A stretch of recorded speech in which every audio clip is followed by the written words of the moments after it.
बिस्मिल्लाहिर्रहमानिर्रहीम।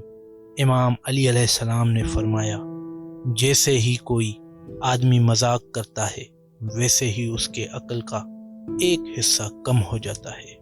मजाक कीनों का बाइस होता है। जो मजाक करता है लोग उसकी सबकी करते हैं। जिसका मजाक बढ़ जाता है वो लोगों की जलन और बेइज्जती से महफूज नहीं रह पाता। मजाक अदावत की शुरुआत है। गाली देना अहमकों का मजाक है।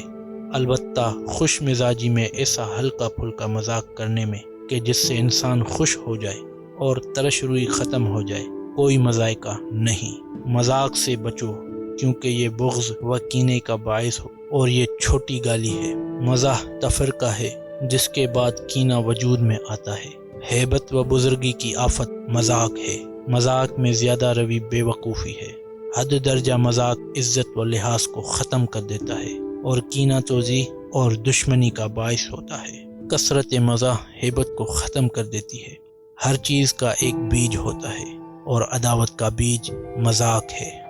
अपने दोस्तों का मजाक हरगिज़ न उड़ाना, क्योंकि इस तरह से वो तुम्हारा दुश्मन हो जाएगा, और ना ही अपने दुश्मन का मजाक उड़ाना कि वो तुम्हें अजियत देगा। शरीफ से मजाक न करो कि वो तुमसे जलने लगेगा। जिसका मजाक बढ़ जाता है उसका वक़ार ख़त्म हो जाता है। अगर आपको हमारी ये वीडियो अच्छी लगे तो हमारे इस चैनल को सब्सक्राइब करें और वीडियो को ज़्यादा से ज़्यादा शेयर करें। अल्लाह आपको हमेशा खुश रखे। आमीन।